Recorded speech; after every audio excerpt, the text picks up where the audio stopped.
invités avec nous chaque soir pour décrypter les mouvements de la planète marché. Valérie Gastaldi est avec nous ce soir, stratégiste de Day by Day. Bonsoir Valérie. Bonsoir Grégoire. À vos côtés, Florent Martini, gérant chez Ports en Part. Bonsoir Florent. Bonsoir Grégoire. Ravi de vous accueillir ce soir et ravi de retrouver également Malik Hadouk à nos côtés, le directeur de la gestion diversifiée de CPR Asset Management. Malik, bonsoir. Bonsoir Grégoire. Valérie, vous écriviez alors le 2 décembre 2021, j'ai retrouvé la date précise, non mais pour montrer qu'il y avait quand même quelque chose d'assez visionnaire à cette époque. L'année 2022 s'annonce horrible pour les actions. Ugly, c'est le terme que vous utilisiez à l'époque en anglais. Donc 5 mois après, je voulais qu'on fasse un petit bilan. Où est-ce qu'on en est? Est-ce que c'est déjà suffisamment horrible sur les actions pour changer de sentiment, voire de stratégie pour la suite? Ou est-ce que le plus horrible, le plus ugly est peut-être encore devant nous? Bon, alors on n'est pas dans la même situation sur les actions américaines et sur les actions européennes en termes de sentiments. Et c'est ce qui est un petit peu d'abord étonnant et ensuite embêtant.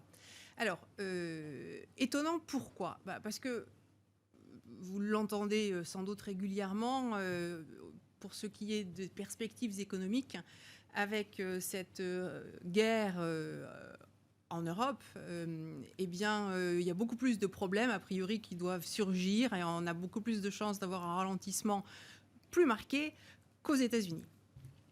Et pourtant, quand on regarde les cours de bourse, l'Europe tient mieux que les États-Unis. Les États-Unis sont revenus sur les points bas du mois de début mars, en février. Ouais. Alors que nous, on est quand même dans l'ensemble assez nettement au-dessus. On a des indices comme l'indice portugais. Bon, on a des petits indices en Europe, surtout l'indice portugais, il est très étroit. Mais enfin, on a des indices qui ont fait des nouveaux sommets, etc. Donc, on a un paysage qui est déjà assez surprenant. Et donc, quand on essaye de comprendre ce qui se passe en termes de sentiment de marché, sur les marchés européens, le sentiment s'est très nettement dégradé. Parce que la raison pour laquelle je disais que ça allait mal se passer en 2022, c'est que j'avais des cycles qui me disaient qu'on devait avoir un ralentissement économique, d'abord, et qu'avec ce ralentissement économique, j'avais une situation de sentiment de marché qui était euphorique. Vous disiez les investisseurs continuent d'accumuler des positions actions et ne se couvrent plus. Voilà. Donc c'est ce qu'il y a de pire en termes de situation de sentiment de marché. Et surtout quand moi excusez-moi, mais je sais qu'on va avoir un ralentissement économique, s'il se trouve que c'est extrêmement régulier, les cycles économiques, enfin, la façon dont je les traite, et qu'on devrait avoir à ce moment-là donc plutôt un marché qui commence à se diversifier, à faire du stock picking, à choisir des secteurs un peu plus acycliques, etc. Et tout le monde se ruait sur les secteurs les plus cycliques. Énorme erreur, bien entendu.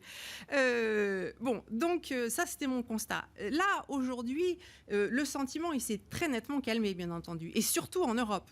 Tout à fait logique. Ce que l'on note en Europe, c'est qu'on a des put call ratio, donc la quantité d'options qui sert à couvrir le portefeuille, qui ont été... les investisseurs se sont surtout couverts au cours du mois d'avril. Alors, ils pourraient se couvrir plus. Le problème de ces indicateurs, c'est qu'ils ne sont pas bornés. On ne peut pas dire ça a valu entre 0 et 100, et donc quand on est à 95, ça se produit dans 0,1 cas sur 100, 0,1 cas sur 100, donc c'est bon, on est sûr que ça va se retourner. Non, absolument pas. Mais statistiquement, là, on est quand même sur une zone sur laquelle on peut raisonnablement penser qu'en Europe, les gens sont bien couverts, sont bien inquiets et qu'il n'y a pas donc un potentiel d'entraînement de la baisse très important. Le problème, c'est que quand on se tourne aux États-Unis, il n'y a rien de tel. On ne peut pas dire que le marché n'est plus dans la période d'euphorie dans laquelle il avait été, mais il n'est pas encore dans un état de clairs soucis. Le Nasdaq a moins 20 et plus, et la correction obligataire, ça n'a pas suffisamment calmé Non, a priori... l'enthousiasme des investisseurs. A priori, moi, la façon dont j'interprète les chiffres que je vois, c'est que c'est pas, ça les a calmés, Mais ça les a pas rendus pessimistes. Non, ça les a pas rendus suffisamment encore. A priori, ça les a pas rendus suffisamment pessimistes encore. Sur les valeurs technologiques, c'est les pires. C'est vraiment le truc qu'il faut éviter actuellement, avec peut-être les banques. Et comme les valeurs technologiques ont ce très gros poids dans les marchés américains, il y a bien entendu des effets de boule de neige qui sont difficiles à éviter. Donc, qu'est-ce qu'on va... Alors, pour le moment, l'Europe, en fait, a été sauvée par la chute phénoménale de l'euro. Et quand on compare la performance des marchés européens à celle des marchés américains, si on tient compte des effets de devise, c'est-à-dire si on regarde l'Europe en dollars ou les États-Unis en euros, sur les 2 derniers mois, on a fait sensiblement la même chose selon les jours. Voilà, c'est un petit peu difficile de savoir ce qu'on peut... Parce que ça implique... Est-ce que ça peut impliquer une stratégie relative ? L'idée de jouer les actions européennes aujourd'hui contre les actions américaines, c'est quelque chose que vous recommandez ou ça reste compliqué ? Ça reste compliqué parce que, en fait, j'aime pas recommander des stratégies sur lesquelles je n'ai pas encore un signal clair qu'elle va se développer. Voilà. Or, pour le moment, on s'est stabilisé, mais on reste en gros sur les plus bas d'écart de performance relative en tenant compte de la devise. Hors devise, on s'est amélioré, mais c'est tout parti dans la devise. La surperformance européenne, c'est toute la baisse de l'euro. Voilà, c'est une situation, moi, je pense qu'on est un peu coincé sur ce marché, quand même. Je ne vois pas dans quelle mesure on peut monter violemment, mais même baisser violemment, je ne suis pas sûre que ce soit encore le moment. J'ai l'impression qu'on est plutôt parti pour un marché encore très ennuyeux. Malik, très ennuyeux. Jusqu'à présent, de mon point de vue, ça n'a pas été ennuyeux. Peut-être pour vous. Il y a eu un passage. Il y a eu un passage début mars qui était un peu rapide, mais sinon, c'est pas très drôle, je trouve. C'est drôle, non, c'est peut-être pas le mot, mais en tout cas, on s'ennuie pas. Sur les grandes tendances lourdes là, de marché, Malik, quelle analyse vous faites ? Parce qu'il y a quelques grandes tendances, évidemment, qui sautent aux yeux. La force du dollar, des tendances poussées à l'extrême. Les matières premières, je disais, ça arrête de monter, mais ça rebaisse pas franchement. Il n'y a pas de soulagement de ce point de vue-là. Et puis les taux, on voit bien que dès qu'il y a un petit retour d'intérêt sur l'obligataire, américain ou européen, c'est pour mieux corriger à nouveau et pour mieux voir les taux remonter quelques jours après. Aujourd'hui, le marché il est focalisé sur un seul élément, à mon avis, c'est l'inflation. Et jusqu'où l'inflation peut aller, ce qui va conditionner l'évolution des taux d'intérêt. Sachant que la Banque centrale américaine a clairement dit qu'elle ferait tout pour limiter la progression de l'inflation, sans le dire éventuellement au détriment de la croissance, ce que je ne crois pas. Je pense que là aussi on est dans l'excès, ce que vous mentionnez. On pense que les taux vont casser, vont aller au-delà des 3, que l'inflation va galoper au-delà des 10%, mais je pense qu'on n'est pas loin du pic de l'inflation. Exception faite d'un enlisement de la situation en Ukraine, plus qu'un enlisement, c'est vraiment une escalade qui pourrait amener, bien sûr, les matières premières à monter très fortement. Donc je pense que le marché est focalisé là-dessus et il ne regarde pas, ma collègue le mentionnait, les résultats d'entreprise. Parce qu'on le veuille ou non, les résultats d'entreprise qui sont sortis pour le moment sont de bonne facture, que ce soit aux États-Unis ou que ce soit en Europe. Aux États-Unis, les estimations de bénéfices ont même été relevées. C'est le seul marché où on voit ça. En Europe, elles ont plutôt été confirmées, voire réduites pour certains secteurs, même s'il y a des secteurs, bien sûr, qui contribuent très fortement, on les connaît, mais les estimations de bénéfices sont en rendez-vous. Et on table encore sur des croissances de bénéfices de 10% aux États-Unis pour la saison de 2022. Mais le marché se dit qu'un ralentissement est à venir et qu'on ne pourra pas se maintenir sur cette tendance-là. Ok, c'est peut-être le constat que le marché fait, mais la réalité est aujourd'hui différente. Et un autre élément, c'est que le consommateur, pour l'instant, tient. Et les marges des entreprises, là aussi, encore un facteur essentiel pour la bourse. Parce que c'est ça qu'elle doit regarder. Est-ce que les entreprises sont capables de maintenir les marges aussi élevées qu'elles ont obtenues en 2021 ? Ça reste le cas. Ça veut dire que pour l'instant, le consommateur, il achète la hausse des prix. Mais ça a une limite. On est d'accord. Oui, je suis d'accord. Ça vaut ce que ça vaut. C'est le patron de McDonald's qui s'exprime aujourd'hui. Alors, je ne veux pas dire que McDonald's est un produit de base, mais c'est quand même un produit de consommation courante aux États-Unis. Il envoie des consommateurs américains dans ses magasins. Il dit, à ce stade, broadly, le consommateur américain est en très bonne forme et il n'est pas réticent face à la hausse des prix. Il ne résiste pas, il accepte les hausses de prix qu'on lui met, La qu'on lui affiche différence sur entre- les menus McDo. Même pour l'instant, en Europe, Oui. le consommateur, même si on entend beaucoup de choses, il accepte aussi cette hausse de prix. La différence, c'est qu'aux États-Unis, il y a des progressions de salaire qui compensent et qui pourraient compenser éventuellement cette hausse des prix. Plus de 70% des entrepreneurs américains ont dit qu'ils avaient procédé à des augmentations de salaire. Donc la situation économique, D'accord. Donc, elle reste oui. favorable. Il suffit d'avoir la confirmation d'un pic inflation et il suffit d'avoir un peu plus de certitude ou de visibilité sur le chemin de la normalisation de la politique monétaire aux États-Unis. Oui, c'est. Ah ouais. Mais je pense que la Fed, là, elle est beaucoup plus agressive qu'elle ne devrait l'être. Je pense que c'est une tenue qu'ils ont prise parce que ce qu'ils avaient fait l'année dernière, ils étaient vraiment en retard, malgré ce que le marché leur disait. Mais aujourd'hui, ils ont vraiment une position qui est très, très agressive. Même vous, chez CPRM, hein, qui depuis longtemps considérez que la Fed est en retard et trop en retard, là, vous considérez qu'elle est peut-être dans le discours, en tout cas, très agressive. trop agressive par rapport à ce qui sera délivré. Si on franchit ces pics, là, c'est quoi le marché d'après ? Les pics d'inflation ? Oui, le pic d'inflation. Ah bah là, si le scénario se déroule tel qu'on le décrit, c'est quoi le marché d'après ? C'est des taux qui continuent à monter. On va au-delà des 3,50 et là, pour le marché action, c'est très très très mauvais. D'accord. C'est une correction très importante parce que là, on irait vers une récession qui arriverait beaucoup plus rapidement. Mais si on s'en tient à l'idée d'un pic qui permettra à la je Fed pense que d'adoucir son discours. Alors, on a la Fed qui se réunit la semaine prochaine. Oui. Je pense que ça sera un non-event et qu'il ne se passera rien et qu'on risque d'avoir des taux qui vont commencer à rebaisser petit à petit. D'accord. Il ne se passera rien. Enfin, ils vont monter les taux de 50 Oui, mais il n'y non, mais... aura pas de... il y aura pas de surprise. Non, mais j'aime bien. Il y a 2 mois, c'était impossible et maintenant, c'est rien. Non, mais c'est vrai. Parce qu'ils étaient en retard. Voilà. Oui, je sais bien. C'est une confirmation du retard. Ouais. Et il ne faut pas oublier la Chine. Parce que c'est un élément on pourra en parler, mais on parlera du yuan. Je veux bien qu'on explique. Non, pas que le yuan. Oui, mais ça en dit beaucoup. La croissance économique chinoise et l'impact que ça pourrait Ouais. avoir sur l'économie mondiale. Ouais.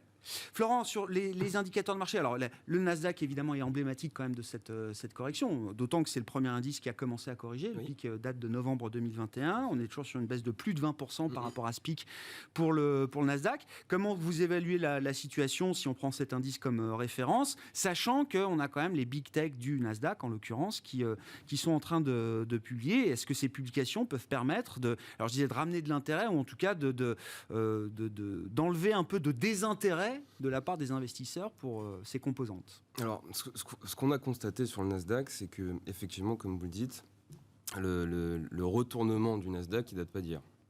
Ça a commencé l'année dernière. Et donc, je parle sous le contrôle de Valérie. Je crois que le marché, quand il se retourne, il opère toujours un petit peu de la même façon. C'est-à-dire qu'on va d'abord attaquer les titres les plus faibles. Donc on a commencé par attaquer les titres qui ont éminemment profité de la pandémie. Ça, c'est les Zoom, les pelotons, etc. On a avancé un petit peu plus, toujours plus dans la cote. On a attaqué les acteurs du e-commerce comme Mercado Libre, comme Shopify, etc. Et puis il reste les généraux, donc les grosses tech qui tenaient la cote. Et on voit que même elles commencent à se faire attaquer. La publication d'Alphabet a un peu déçu sur la pub, sur YouTube, ce qui est compréhensible avec ce qui s'est passé en Ukraine. Il y a beaucoup d'annonceurs qui ont commencé à couper leur budget publicitaire. Et puis, il y a une histoire spécifique sur les vidéos courtes, etc.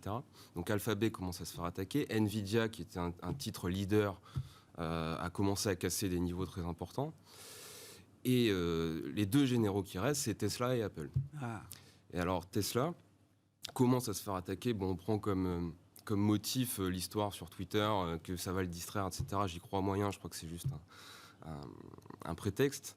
Et je crois que pour le Nasdaq, en tout cas, la publication d'Apple ce soir est vitale pour la survie des supports. Très honnêtement. Et parce que si le soldat Apple baisse et casse les niveaux, je crois que les prochains niveaux sur le Nasdaq sont beaucoup plus bas. C'est-à-dire, l'objectif, il est entre 15 et 20% de baisse encore. Donc, soit Apple sauve les meubles ce soir et on reste dans quelque chose de plus neutre et on On reste rebondit. en terrain connu Voilà. par rapport à ce qu'on connaît aujourd'hui. Soit Ouais. on a cette finale capitulation sur ce marché-là, et là, ça sera J'aime bien. probablement une opportunité Oui. pour un investisseur de long terme. Ouais, ouais. Voilà. Non, mais ça place l'enjeu quand même. Et du coup, Apple, Alors, quand Apple, on regarde un peu le dossier bah, et les attentes, c'est- qu'est-ce qu'on peut dire? Alors on a eu beaucoup d'informations contradictoires ces dernières semaines là sur Apple. On a eu des rumeurs de fermeture de Foxconn, de 2 usines, que Foxconn a démenti 3 jours après. Ensuite, on a eu des rumeurs de gel des embauches dans des Apple Store. Et de l'autre côté, on a eu des rumeurs positives, comme quoi il y avait des commandes qui n'étaient pas attendues sur des composants de l'iPhone 13. Donc c'est assez difficile à juger. Maintenant, ce que je vois, c'est que le marché a commencé déjà un petit peu le travail de révision à la baisse sur le titre. Une maison emblématique comme JP Morgan, par exemple, a coupé son cours de cible de 5 $. Et ce qui justifie ça, c'est qu'on a eu des données préliminaires sur les ventes d'iPhone en Chine, qui, avec ce qui se passe, on le comprend, commence à matériellement baisser. Donc, soit on déçoit beaucoup, mais moi, il me semble que le travail a déjà été un petit peu fait par les analystes. Donc, soit on déçoit beaucoup, soit je pense qu'une publication correcte peut permettre de sauver les meubles. Et après, c'est surtout le discours qu'on va écouter de la part des dirigeants d'Apple sur la Chine notamment. Comment ils se projettent, comment ils voient la situation. L'enjeu est sur le marché chinois pour le moment sur Apple. Je comprends. Et du coup, la publication de Facebook et la réaction de marché de Facebook, c'est pas le même enjeu que la publication d'Apple ce soir. Non, parce que, on n'est pas dans le même monde. On n'est plus dans le même monde. Non, on n'est plus du tout dans le même monde, ça c'est clair et net. Le Facebook a baissé de je sais pas combien, 50, 60. Oui, ça a divisé par deux. C'était à 1000 milliards et c'est à moins de 500 milliards aujourd'hui.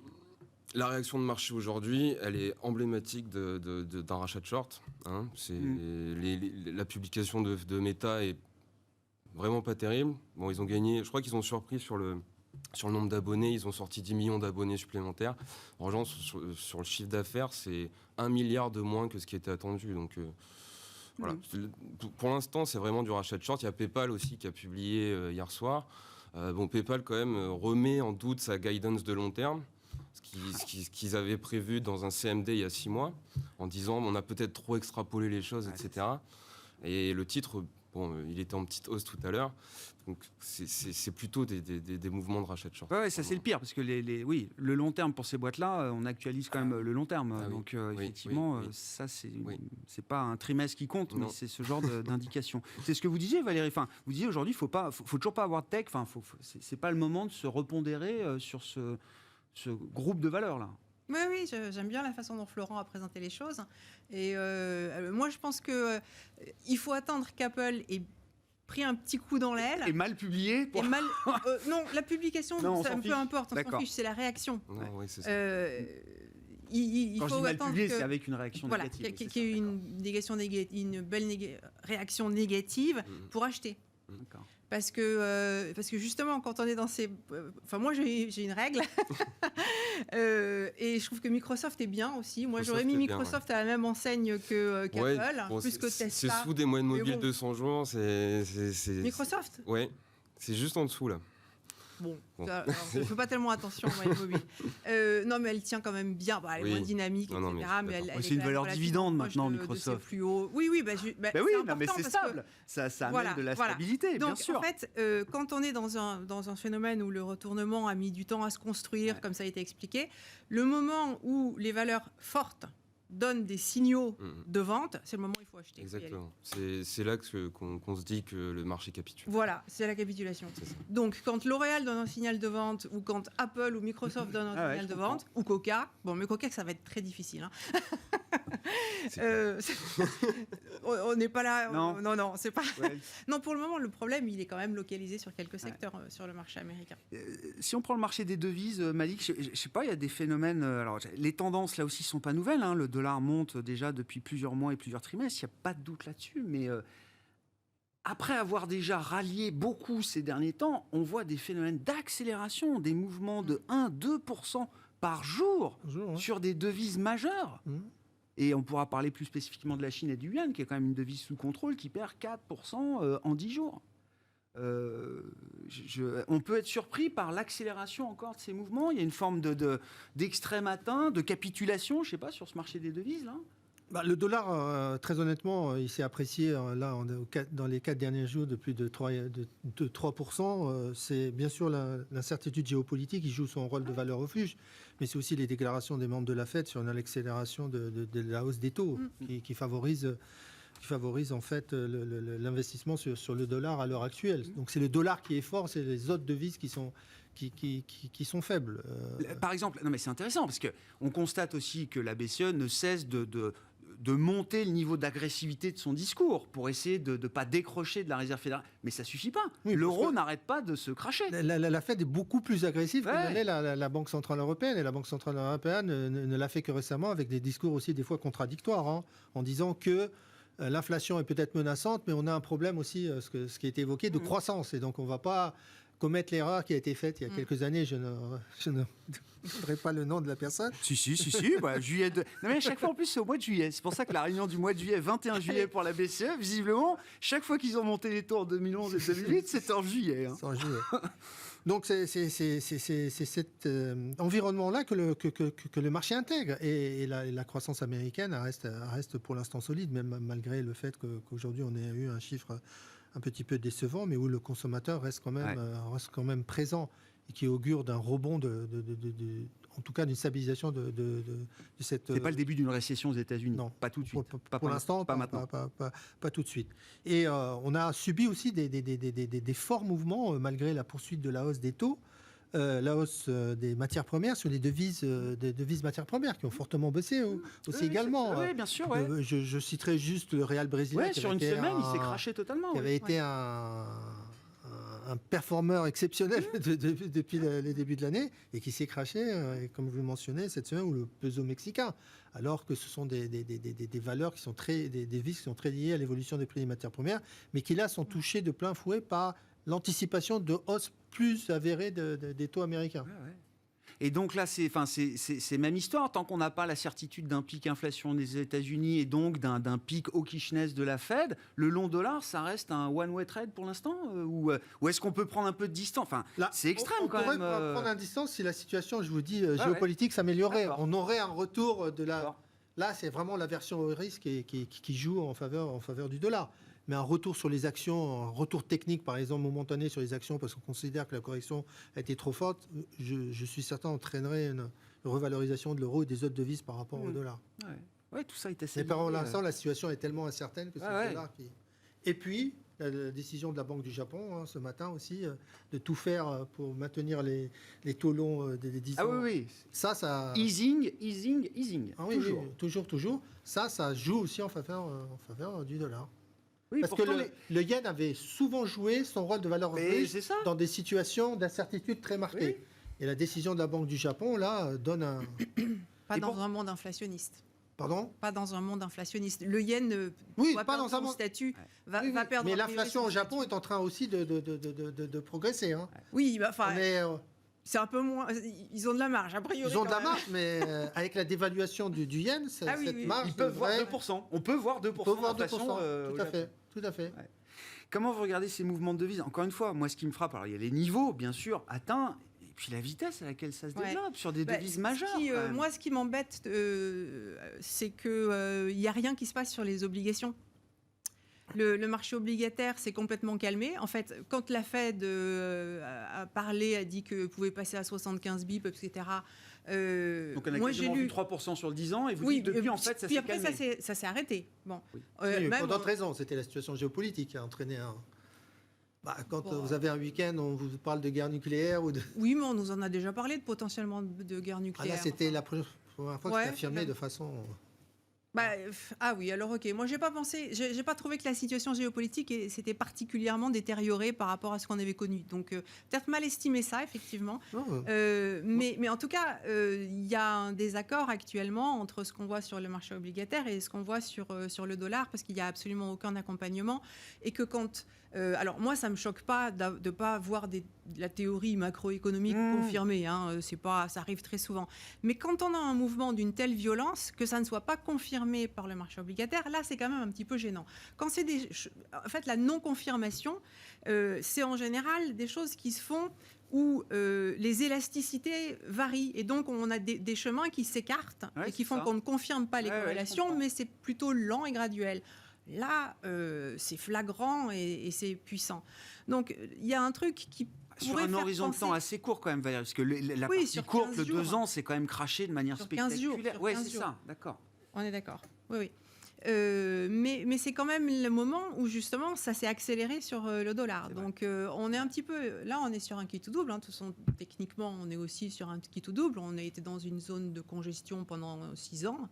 On est en 2022, 2016, ça dépend. On est allé faire encore oui, on est toujours dans le même pavé, quoi. Donc maintenant, soit on s'arrête. Et on a quand même des niveaux de survente qui sont exceptionnels sur tous les indicateurs, même les indicateurs contrariants les plus fiables. Donc moi, je commence par favoriser cette hypothèse-là parce que je suis obligée d'avoir une approche rationnelle. Et alors du coup, ça remet en jeu des tas d'autres choses, bien entendu. Ça bouscule toute une série de quilles si le dollar s'arrête, a priori. Ce qui ne simplifie pas la lecture globale des marchés. Non. Parce qu'on repart sur un truc où on se dit « Ouh là là, mais les ordres qu'on connaît vont à nouveau changer, mais dans quel sens ?» Donc, normalement, c'est lecture raisonnable. Enfin, cela dit, si ça continue à accélérer, c'est qu'on a des taux, a priori, qui repartent à la hausse, quand même, aussi. Et effectivement, qu'on a des marchés actions qui dévalent. Enfin, genre, on a un 87. Bon, voilà. Donc, on perd 20% sur le S&P en 3 semaines. Puis voilà. Ça ne peut pas être exclu. Ça ne peut pas être exclu. Normalement, c'est l'événement qui a la plus faible probabilité. Oui, d'accord. Parce que normalement, c'est un petit peu plus tard dans le cycle que ça doit se produire. Pas à ce moment-là. C'est un petit peu tôt pour avoir cet emballement sur les marchés obligataires. On verra à la suite de la réunion de la Fed la semaine prochaine si le marché y voit plus clair sur stop ou encore pour le dollar. Oui, parfois ça n'éclate pas. Non, y a pas besoin. Je ne sais pas si ce sera un non-event ou pas. Il n'y a pas besoin d'un événement particulier. Mais parfois, les mouvements sont faits avant. On se calme après. Et on se calme après, une fois qu'on a l'annonce. Enfin bon, c'est... Florent, sur les devises, est-ce que ça vous intéresse ? On peut aussi évoquer, tout est lié, inflation, devises, et il faut dire un mot des matières premières. Là aussi, il y a des indices agrégés qu'on regarde.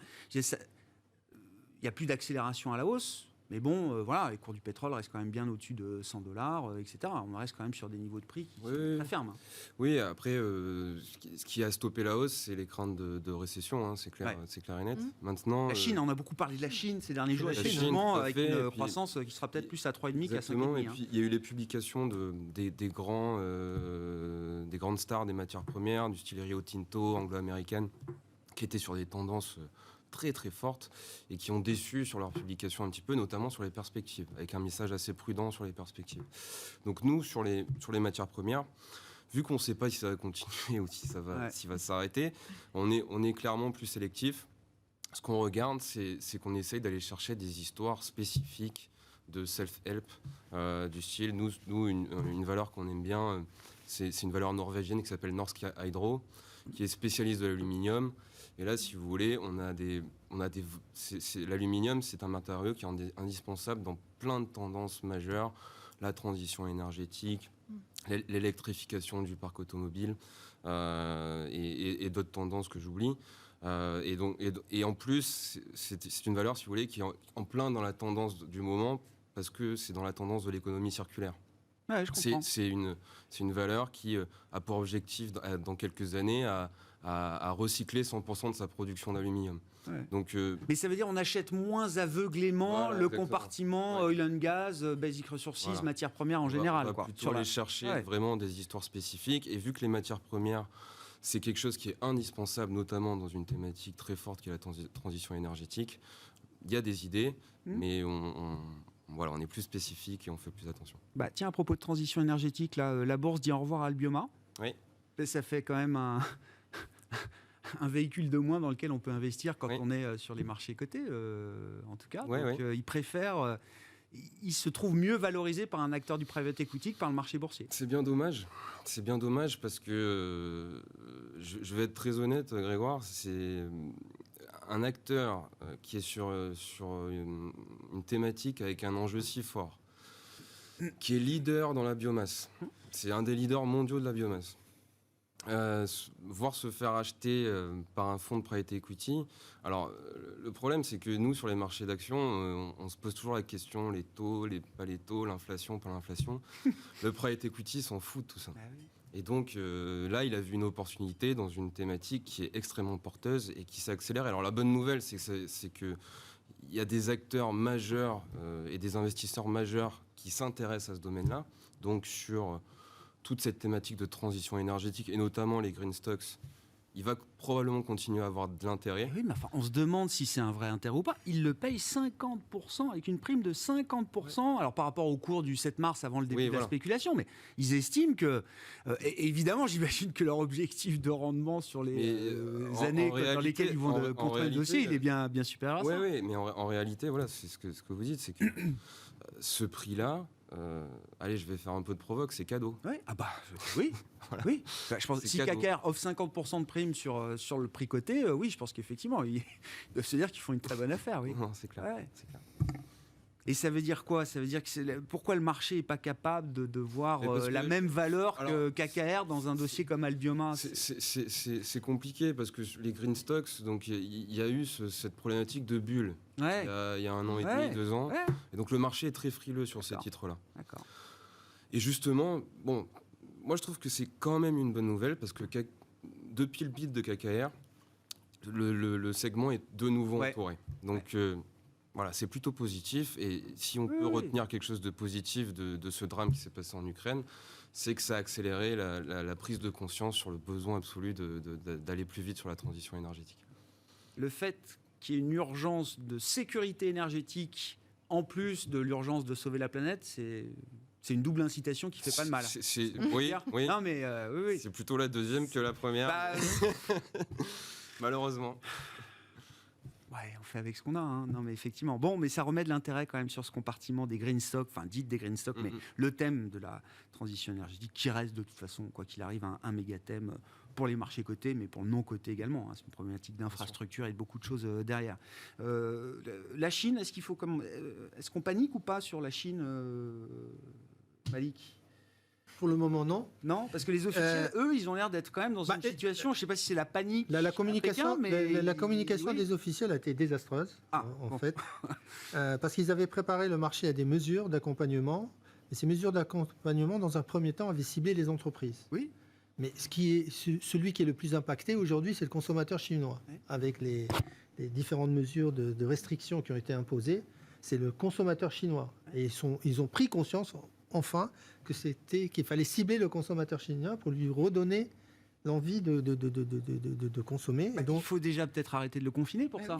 Oui, mais, non, mais la politique du zéro Covid, c'est pas moi qui en décide. Je sais bien. Mais ce que je suis d'accord avec vous, c'est une erreur, mais il commence à desserrer les taux dans certaines villes plus rapidement que prévu. De soutien à la demande, c'est très bien sur le papier, mais s'il y a toujours une entrave sanitaire énorme. Tout à fait, on est tout à fait d'accord. Je suis d'accord avec ça. Mais la communication, c'est pour ça qu'elle était désastreuse. Et aujourd'hui, hier, ils ont annoncé qu'il fallait absolument maintenir le système de production et qu'ils allaient confiner dans les usines. Exactement, obliger les gens. Non, mais on en rigole, mais c'est terrible. Non, on n'en rigole pas. 2 ans, et que pour des questions, parce que c'est inacceptable politiquement de faire venir un vaccin occidental en Chine. Exactement. Voilà, vous avez. Oui, mais ça veut dire qu'on a du mal à voir comment on en sort justement de cet enlisement de la crise sanitaire en Chine. Ils vont en sortir comme on en est sorti, en testant beaucoup plus fortement qu'ils l'avaient fait. On a vacciné quand même, Malik. Nous, on a vacciné, mais eux l'ont fait beaucoup moins. Mais ça, c'est une décision idéologique. Hein. Qu'est-ce que vous voulez que je vous dise? Et deuxièmement, je pense que le marché action, ils vont commencer à le soutenir de manière beaucoup plus importante. Ouais. Est-ce qu'ils sont en train de dévaluer? D'évaluation contrôlée. Ils ne vont pas recommettre l'erreur de 2015, à mon avis. Ouais. Oui, parce que les conséquences avaient été quand même assez... Sur la crédibilité Oui, et puis sur les financière de la sorties Chine. et sur les sorties de capitaux. Là, le yuan offshore, ça sort. Hein. Mm. Sur la Chine? Non, je ne sais pas. Non, Pas d'intérêt particulier en termes d'investissement? non, pas encore. Non. Pas encore, non. Ce qui est clair, c'est que quand on voit les publications d'entreprises, les chefs d'entreprise, ils y voient pas clair du tout. Hein. Non.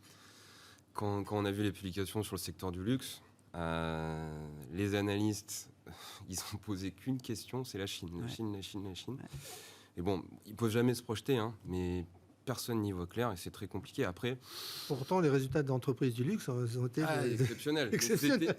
C'était vraiment à la juxtaposition du moment où ils confinaient. Donc, ils ont quand même dit que ça ralentissait un petit peu, mais voilà. Après, est-ce qu'on peut pas être un petit peu optimiste en se disant que la Chine, c'est le premier pays à être sorti du Covid en 2020, qui sont sortis extrêmement vite, qui sont repartis. Ouais, enfin, sorti, on voit ce qu'il en est 2 ans après. Non, quand non. même. Oui. Mais le redémarrage a Ouais, été très, je très, comprends. très, très fort et très violent. Donc il y aura un relief, il y aura une forme de J'ose revanche l'espérer. économique. Ouais, j'ose l'espérer. Valérie? Non, je sais pas. Non. Alors, sur la Chine, je n'ai pas d'avis. Moi, je me suis juste étonnée. Je me dis qu'ils vont bien trouver une excuse pour déconfiner plus tôt, parce qu'ils n'ont pas tellement le choix, quoi. Sauf qu'il il faut qu'ils gardent la face.